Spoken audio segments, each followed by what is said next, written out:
দেখুন, খুব crystal clear 2002 সালে পরিবার বা পরিবারের যে কোনো লোকের নাম যদি থাকে 2025-এর ভোটার লিস্টের ম্যাপিংয়ে তার নাম যুক্ত হয়েছে, এটা একদম ক্রিস্টাল ক্লিয়ার।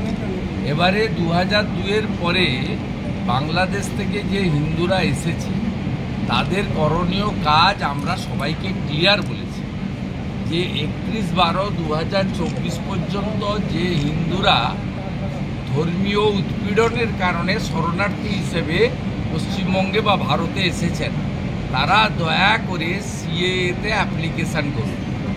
এবারে সিএএতে অ্যাপ্লিকেশান করলে তার নাগরিকত্বের সার্টিফিকেটের টাইম টেকিং ব্যাপার আছে, কিন্তু অ্যাপ্লিকেশান করলে ওই ডকুমেন্টটা থাকলেই সে নাম তোলার ক্ষেত্রে ড্রাফট ভোটার লিস্টে তার অধিকার পৌঁছাবে। বাকিটা ভারত সরকার এবং ইলেকশন কমিশন দেখবে।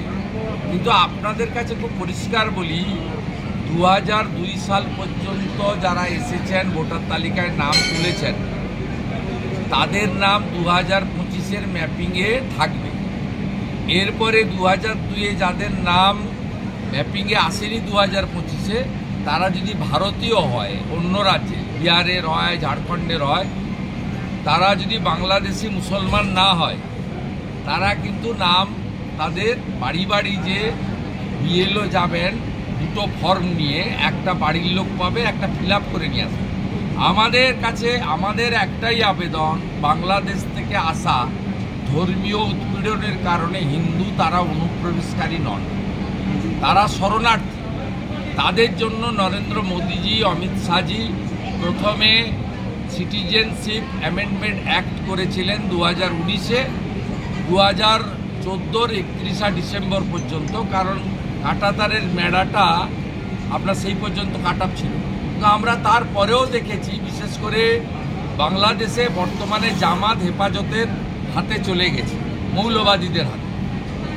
হাসিনা ওয়াজেদের তাকে অবৈধভাবে সরানোর পরে 5ই আগস্টের পরে প্রচুর হিন্দু বাধ্য হয়ে পশ্চিমবঙ্গে এসেছেন বা ভারতে এসেছেন।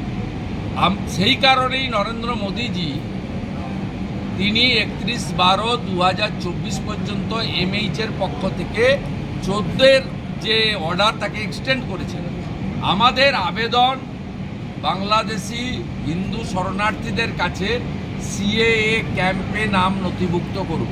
নিজে যদি না পারেন, ভারতীয় জনতা পার্টি এবং রাষ্ট্রবাদী বিচার পরিবারের পক্ষ থেকে একাধিক ক্যাম্পের আয়োজন করা হচ্ছে।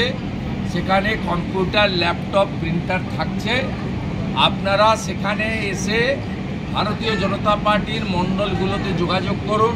প্রত্যেক মণ্ডলে মিনিমাম 2, কোথাও আরও বেশি সংখ্যায় বিজেপির সহায়তা শিবির এবং বিচার পরিবারেরও পক্ষ থেকে সহায়তা শিবির করা হচ্ছে। দয়া করে আপনারা আবেদন করুন। যারা আবেদন করবেন তাদের পাশে ভারত সরকার যেমন আছে, পশ্চিমবঙ্গ বিজেপি আছে। আপনারা পাল্লায় পড়বেন না।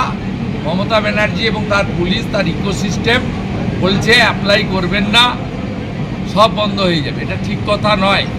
আপনারা দেখেছেন পাহেলগাম ইনসিডেন্টে যে বিটন অধিকারী মারা গেছিল, গুলি করে তাকে হিন্দু বলে মেরে দেওয়া হয়েছিল।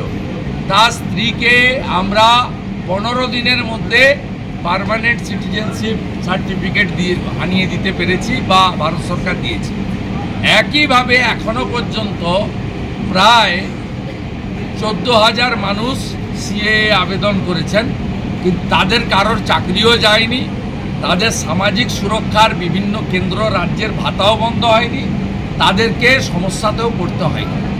আপনার মাধ্যমে বাংলাদেশ পার্শ্ববর্তী মালদা জেলার শরণার্থী হিন্দুদের কাছে বিরোধী দলনেতার গ্যারেন্টি এবং আবেদন, সিএএতে যত তাড়াতাড়ি পারেন অ্যাপ্লিকেশান করুন। ভোটার তালিকায় আপনার নাম থাকবে। আপনার যদি কোনো ক্ষতি হয়, আমি আমার কলিগদের নিয়ে, আমার এমএলএ কলিগ আছেন, BJP state secretary Gopal Saha, সাউথের প্রেসিডেন্ট আছেন অজয় গাঙ্গুলি, আমরা কথা দিয়ে যাচ্ছি, আমি অপোজিশন লিডার, আপনাদের গ্যারান্টার থাকছি, কোনো সমস্যা নেই।